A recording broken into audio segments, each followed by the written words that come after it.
Welcome back to the Paddle and Fin Podcast Network. We're brought to you by Pelican, built tough for all situations. Go to pelican.com. Yak Gadget, for all your fine kayak fishing accessory needs. Go to yakgadget.com. Eastport Marina, on the beautiful shores of Dale Hollow Lake. For all your lodging, kayaking, and fishing needs, go to eastport.info. Now let's get this show started. Welcome back to another episode of Bass Fishing for Noobs here on the Paddle and Fin Podcast. I am your host, Sean Lavery. Thanks for joining me this evening. I appreciate you guys all tuning in and checking us out. A few housekeeping tips or things to get done before we get started. The Paddle and Fin crew will all, for the most part, all of us will be down at Dale Hollow Lake April 2nd and 3rd doing our first tournament of the year. So if you're so inclined and in the area, feel free to check us out. Come on down, sign up. Dale Hollow Lake is a beautiful venue, and we'll be running it out of Eastport Marina. So it's a beautiful place to check out houseboats, camping, cabins, all sorts of cool places to stay. So if you're interested, come on out and join us. Come out and meet your favorite hosts, and it'll be a fun time. So check it out. Also, we have the kayak bass fishing fantasy series going on. You can follow that along. Build your own team on paddleandfin.com/fantasy. Kind of follow your favorite pros on and see if you can build a team that can compete against the rest of the people.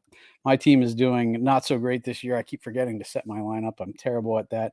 But anyway, guys, check it out. It's definitely fun, and there'll lots of good prizes. We have prizes for every quarter, so we're just in the first quarter now, so there's plenty of time to get in and win some awesome prizes. So that's it for the housekeeping stuff. Tonight, I have my guest is very well known at this point. He's been on Paddle and Fin quite a bit lately because he had a pretty good accomplishment. He actually, my guest tonight is Eric Siddiqi, the Bassmaster Kayak Series Champion. So welcome to the Noobs Show, Eric. I know you've definitely made your rounds on not just Paddle and Fin, but a crap ton of other podcasts, man. But well-deserved, and I'm sure it's exhausting, but I appreciate you taking the time to come on tonight. Yeah, no problem. Thanks for having me on. No problem. So again, I know you've probably heard it a million times, but congrats. That's a pretty good accomplishment. I know, Jimmy has talked to you, and you also were on Bass Thumb's podcast as well on Paddle and Fin. So guys, if you have a chance, go check that out. I'm not going to rehash too much about that because Eric's covered a ton of how that whole tournament went down, and all the excitement. It just has it soaked in yet? I mean, are you now kind of all right? Now I did that. Now on to the next thing. Yeah, it's kind of the way. I plan on having a pretty good year, so I'm kind of looking forward to that now. I just had the Bassmaster on Harris Chain and ended up 4th there, so that was pretty good way to follow up with another top 5 after that one. So heck yeah, keep the ball rolling, man. And now you're headed already on to the next one, right? You're pre-fishing right now for Santee Cooper, right? Yep, I just got my first day pre-fishing on Santee for the Hobie, so this will be my first Hobie of the year. Wow. So no rest for the weary, right? Right. All right. Well, I know, like I said, I don't want to rehash too much of that stuff, but what I really wanted to kind of pick your brain about, since you have been, doing this for way longer than I have. One of the things I think that most anglers, especially beginning anglers, take for granted is boat positioning. And so I wanted to kind of pick your brain a little bit about how you approach that. And first of all, like when you're breaking down water, how much of boat positioning comes into play with that, or is it something you kind of just figure out once you get out there? Yeah, it's more something I'll figure out when I get out there. Depends, if it's a reservoir where I know like the current's going to be flowing and pulling me in one direction, and the wind's not going to come into play, then I'll have an idea of how things are going to set up. But usually it's the wind usually does come into play, and I'll just kind of figure out. I'll see how the fish are setting up, and I'll position, whichever way I can to get them. Ledges on Kentucky is a good example of how to set up. Usually those southern facing ledges are going to get a lot of current, and they'll have those exposed shell beds a lot of times and stuff like that, and the fish will set up on those. So I'll position to the north and cast south, and a lot of times, and bring my bait back to those fish. Okay, so you kind of let the conditions on the water dictate your position a lot of times, right? Yeah. But then I've had days on Kentucky where I actually set the record at the Hobie event one year. I had a 20-mile-an-hour north wind, and it could get rough on Kentucky with that. So I was actually casting north into the wind and bringing it back south over a shell bed, and I was catching. I had a 20, 22, and a 22 and a quarter, I think, that day. So nice. yeah. And as far as like what so what do you use to keep your position when once you get to that position, you're casting the places where you want to, getting the right angles and stuff. How do you keep your position? I know you obviously have a motor, but do you use that more for getting to your spots, or do you actually use that for keeping your position, or does it depend on the current? I pretty much always use my pedal drive when I'm fishing. I really only use the motor to get to and from spots and move around a little faster. But once I'm there, I pretty much use my pedal drive always. And what kind of kayak are you fishing out of right now? Hobie PA14. PA. Okay, so you're using Mm-hmm. and are you have the 360 or just the regular? Just the regular. One thing I'll say, as far as I didn't do the 360 when I bought it last year, because I'd heard of a lot of things breaking that were just you couldn't fix, and with the luck that I have, I just didn't have the faith that I was going to be able to make it through the tournament with it. So I went ahead and got the 180. But I could see, especially like on docks, there's a lot of times when I'll be fishing and I'll think, man, it'd be nice to have that 360 right now. So like I'm definitely gonna look into maybe getting one of those. So I was gonna say maybe in the cards someday. I'm fishing out of an Outback with the 180 drive, so I'm pretty familiar with okay, that drive, and yeah, I love it. I love the efficiency of it, and the only thing I wish it had was instant reverse. And I guess what's up, man? those those kick up fins are amazing. I'll say I really yeah.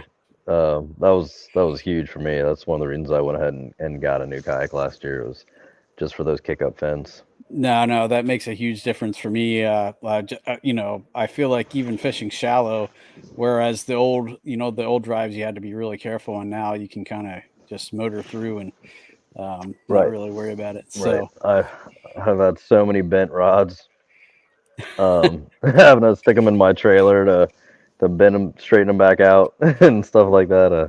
I'm glad not to have to deal with that anymore. yeah, no, it definitely makes it nice, and really, I feel like the only way you can kind of screw it up now is if you're drifting backwards with them facing the wrong way. I've had Right. that Yeah. happen to me a few times where I just wasn't paying attention, but Hmm. for the most part, even with that, they're pretty sturdy and can, you got to really wrench them pretty good to screw them up. So, Right. um, now on when you're fishing wind and stuff, do you? I'm trying to think of situations that I've been in, and I know you said today you were really fighting the wind a lot. When you get into that situation, and I get on the bigger bodies of water that you're fishing, those wide open spaces, I'm sure the wind can really, really make a difference. And when you find a spot, I don't know how much. I know I was reading that you're, or listening in this other podcast that you're now like starting to look into, upgrading your electronics to, more of the, forward facing sonar and stuff, but I don't think you're there quite yet. Right. So, No, I haven't. Yeah, actually, Lawrence is sending it to me. So, actually, just got an email today saying it was on the way. So, nice. I'm looking Nice. forward to that. But yeah, I haven't got it yet. Now they just have to track you down and find you, Right. Yeah. Yeah. But so you use your electronics to find a position. How do you maintain your position right there? Is it just pedaling? You'll work your way around it, or work on your casting angles and that kind of thing. Yeah. Just it really depends on like what I'm doing, the spot, how deep I'm fishing, what I'm fishing. So I guess like the Harris chain, I was fishing a shell bed. Um, and it was like 4 or 5 foot shell bed. And I had tournament day, I had the wind blowing out of the south, and the grass would come up to the shell bed and stop right there. So I was casting into the grass, bringing a Carolina rig over, and I was staying like on top of the main part of the shell bed because the fish were sitting right there on the grass line waiting for fish to come over, and they're kind of ambush them like that. And one thing that they were really hitting really good was the Carolina rig. So I was just throwing a lighter Carolina rig into the grass, bringing it over, and when I would come over that grass, I could feel it. When it hit the bottom, then I'd feel that hit. So that's kind of the way. I just kept pedaling like straight into the wind, just hold my position that way. Okay. So, Do you ever anchor, or do you have any kind of power pole or anything like that you use? I used to use a power pole. It actually got stolen at the Bassmaster tournament in Texas last year, and I'm actually on with power pole, and they had told me that they didn't have any in stock or whatever last year, so they're supposed to be sending me one of those too, but still haven't got one. And it would really be a huge help. I'll say when you need it, you really need it. In this Santee tournament, I think it'll definitely come into play, or at least. I think it will. The winds are looking kind of crazy right now, so I don't know how much sight fishing will actually be going on. I know the pros were here, and they, all the top guys were sight fishing, but we're looking at like 30-mile-an-hour winds for the tournament, so it might not come into play as much at this one. Just due to chop on the water, or that's kind of it makes it hard just to see. holding position and being able to see, and yeah, it's gonna So be a little tougher. you can't quite follow the same tactics they were using. So I know obviously when it's that windy, are you? I would think like finesse tactics and stuff kind of go out the window when you're pretty much going with moving baits at that point. Is that right? Or is that kind of your Yeah, go-to strategy anyway? I know I heard a little bit. Well, Carolina rig would work if you're yeah, heavy that could enough. work. Yeah, if the wind's really heavy wind, for me, when that happens, I really just look for what direction the wind's going to be coming out of and try to find some more protected areas where I could catch some fish, because that's kind of my kryptonite. I hate fishing on that heavy wind. Like it just I get frustrated. So it's just better for me to go. You could catch fish if you can find somewhere you can catch them out of the wind. That's probably going to be the better thing to do, especially if it's blowing 30 or something like that with the way it's looking. So that just gets kind of crazy. I remember actually you were talking about Dale Hollow. The last tournament I fished there was a KBF maybe 5 or 6 years ago, and I actually got me and my buddy were fishing it and got just blown off the water because it felt like every time I come around the corner, like the wind's blowing straight at me. I'm like, all right, I'm gonna come around the corner here, and I turn the corner and it felt like it was blowing straight at me again. It was just like I couldn't get out of it. I guess it's because it's in a hollow. I don't know. It's just the Yeah. wind blew out every direction it seemed like, and I was like, forget this, I can't even. So I was lucky when I was there. I went there 2 years ago when Paddle and Fin had their meetup, and we fished mostly the river part of it. Pretty far up where the marina was, and it really was pretty protected by the hillsides and stuff. So, but yeah, okay, yeah. I've heard that it can get downright crazy. Not like you know Lake Erie crazy, but still crazy enough that it's not fun to be out there, you know. It was bad that day. I was on the border of Tennessee and Kentucky there, having a beer at the first bar we got to around noon. It was it was a little rough, but I You, like fishing around that Boys Island and stuff like that out there. That's a pretty cool area out in front of like I think the state ramp. It's been a yeah, while, but yep, yeah, yep. that was I kind of pretty stayed cool away area. from that area just because I didn't have my Kentucky license. I only had my Tennessee license, so I was a little worried about sneaking over that line and getting in trouble. So Isn't it reciprocal?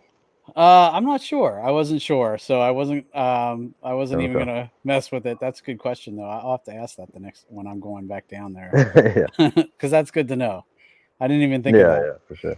But do you fish much rivers, or is it mostly lakes? I mean, the Hobie event, obviously, the Hobie series has some rivers. Like I know I live right by the Susquehanna here in Pennsylvania, so I'm very used to fishing that. And I didn't know how your positioning and strategy comes in to play on rivers versus lakes. So I don't fish a lot of rivers. I haven't. I did fish the Susky a couple years ago. Fished the New River maybe 3 or 4 years ago. And then I fished Lacrosse, Wisconsin. I actually won a tournament there. But Okay. Lacrosse actually has a lot of backwater and stuff like that, where it's not like the Susky is a little different, I think. Yeah. So yeah, but I don't have a whole lot of experience with those. So I think Drew Gregory might be a better person to ask that question to. No, no, He's the I've river guy. definitely talked to him a bunch, and you're right. I Hmm. mean, I've had that conversation with quite a few people. Like I grew up, you know, right here along the Susquehanna, so I always took for granted when people talked about river fishing, I pictured the Susquehanna, and then I started Hmm. talking to other people, and like my old co-host, and he's like, "Oh no, my," I was like, how wide is your river?" And he's like, "Oh, you know, at the widest part, 100 yards." I'm like, "What?" And yeah, so Susquehanna is a little bit of a Right. different monster, but Hmm. yeah, so I mean, that's where I kind of learned boat positioning because the lakes that I fish around here aren't super huge. So, you know, I've learned most of my positioning being on the river and trying to fight that current because the lakes that I fish don't have much current just because they're not that big. Um, Right. but I can definitely get to what you're saying where you're talking about, you know, on those big lakes, finding the spots that you aren't fighting current and or you know, wind. Yeah. Yeah. It's that wind, man. It can get frustrating when you're fighting it all day. It really can. Yeah, when your guides are singing in the wind, you know that sound just, you know, gets to me after a while. I'm just like, oh, Hmm. just stop for a second. Right. Uh, I say I definitely prefer fishing deeper when it's windy. Um, but one of the things I really like to fish is like road beds and stuff like that. But the wind really has to be blowing right. Otherwise, that could get pretty frustrating too. Like if you've got a roadbed running east to west and you've got like a north or south wind and you can't stay on it, that could be right. pretty frustrating too. But yeah, so that'll play a part. If I've got a roadbed that's good or something like that, I'll definitely check the wind and make sure it's going to be blowing, you know, parallel, you know, to the So the roadbed. gotcha. Then if it is great, then you know that's a strategy that you can work. Hmm. But if not, then you kind That of I'm not fighting it all day. Yeah, yeah. exactly. Um, as a new angler, I know one of the things that frustrated me the most when I was fishing in heavy wind was the bow that it puts in your line, especially when you're Hmm. trying to detect bites. How do you deal with that? Yeah, like I said, like if the wind's when you're I prefer to cast into the wind. So if I can, that's that way, you know, like especially the Carolina rig, I'll let the wind work for me, and I'll drag the Carolina rig, let the wind blow me back, and I'll just drag it, you know. Um, so then you know you're gonna feel those bites. Okay, That's and you're one letting of the things I really like to throw. just the wind kind of add your motion, you know, to you. You know, Exactly. that's a good idea, and that then you get Yeah. kind of a really natural presentation too. I imagine. Exactly. Yep. Yep. Cool, cool. Um, So you got a house full of pros there, man. That's awesome. Yeah, The kind of people I Dusty see. Yacker, we got Jackson Orr, Guillermo Gonzalez, Christine Fisher. Oh man, Yeah. I've talked to a few of those guys that have them on my show, but there's definitely some people I Podcast. have to have on there. So awesome, man. Trying to think of other questions I have about fishing in the wind, because it's definitely a challenge for new anglers. There's definitely a safety aspect to it. I know on the river,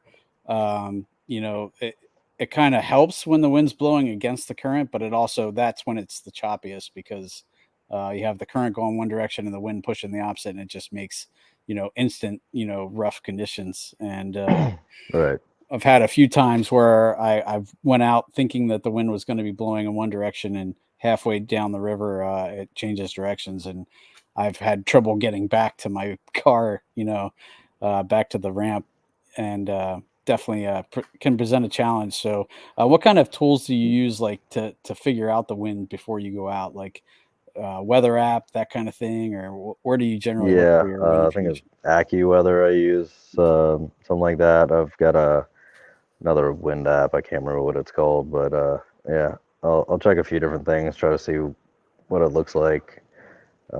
Just some different weather apps and whatever you can, whatever you can Gotcha. to try to get the best idea of what it's going to be like.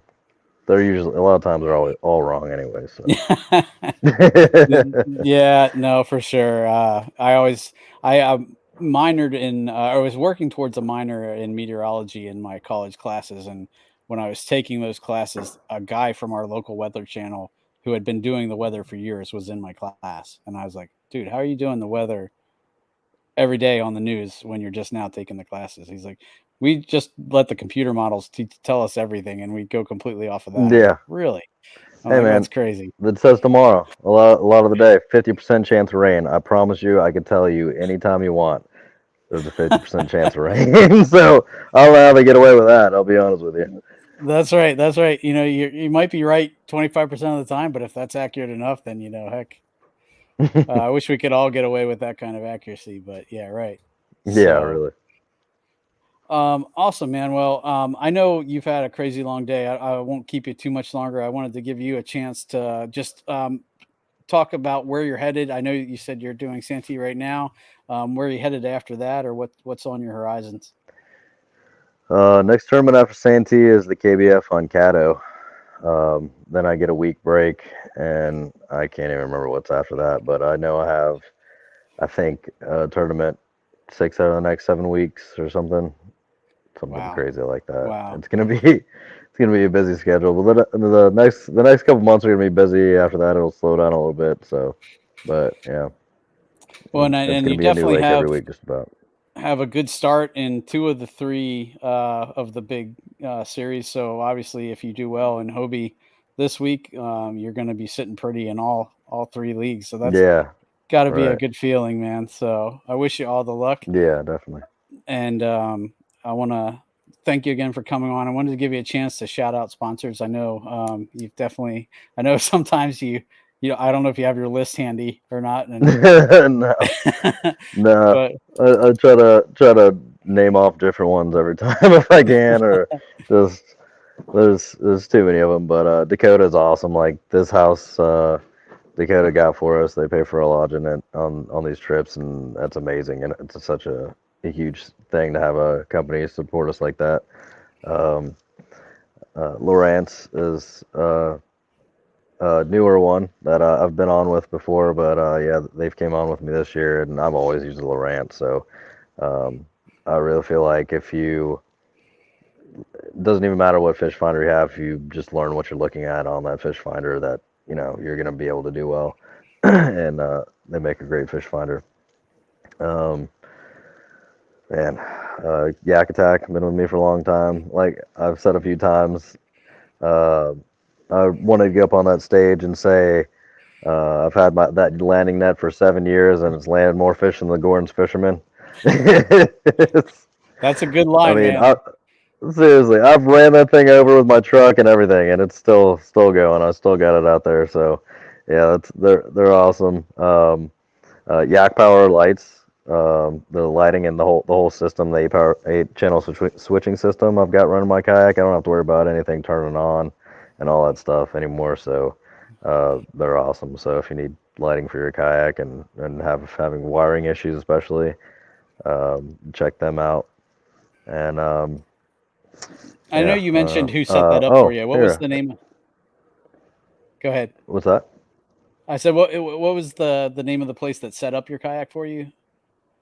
Or Dugout. Yeah. Right. Dugout. So Torquedo's a sponsor of mine, and I had some wiring, like the way I had it rigged, it wasn't really running straight, and they took care of all that for me. They set it up with some wiring. It's awesome now. Like I don't have to worry about it anymore. So that's awesome. Yeah, Dugout's great. Jamie Coe's over there. He takes care of everybody who comes through. So yeah, if you're looking for a kayak, that's the place to go, I'd say. Yeah, I actually picked up a new sponsor. It's a beard oil company. I've been using Detroit Grooming beard oil always, and I kind of reached out to them, and they decided to come on as a sponsor. So I never would tell anybody what I used before, but yeah, shout out to Detroit Grooming. It's good stuff. You could even you could use my promo code Fishing Beard and go get you some beard oil if you got there a you beard. go, man. I know a lot of us do. Strong. A lot of us fishermen do. That's right. So. Yeah, I was gonna say I've seen plenty of some good-looking beards, and as I've done podcasts now with a bunch of folks. Yeah. So I got to work on mine. It's gonna be a while. Yeah. Awesome, dude. Well, again, thank you so much. Wish you the best of luck as you keep going. I know keep the streak going. We'll all be cheering for you, and hopefully see you again on Paddle and Fin on Jimmy's show when you win the next tournament, man. So all right, sounds good, man. All right, dude. Well, thank you so much. And guys, this has been the Bass Fishing for Noobs segment on the Paddle and Fin podcast, where we bring you the techniques, the tricks, and the tips to help you rip more lips. Have a good night, guys. Thanks for tuning in to another killer episode here on Paddle and Fin. Be sure to drop a 5-star rating, a thumbs up, or smash that subscribe button on any platform you're listening in on. Be sure to check us out on Waypoint TV, waypointtv.com. Make sure you sign up for the Fantasy Kayak Fishing League at paddleandfin.com/fantasy. You can support this show through Patreon, patreon.com/paddleandfin. Don't forget to check out the website, paddleandfin.com. Catch us on YouTube. If you got a question, comment, or want to see a future guest on the show, be sure to email us at paddleandfin@gmail.com. Shout out to our show supporters, Yak Gadget. You can check out all the fine kayak accessories at yakgadget.com. Pelican Professional. For all your cases, coolers, and lighting needs, go to pelican.com. Rocktown Adventures, your Midwest premier paddle sports destination. Go to rocktownadventures.com. Eastport Marina, the beautiful destination on Dale Hollow Lake. If you're looking for lodging, kayaks, kayak accessories, or anything fishing related on the beautiful Dale Hollow Lake, go to eastport.info. And Jigmasters Jigs. When in doubt, get the jig out. Go to jigmasters.com and fill your tackle boxes today.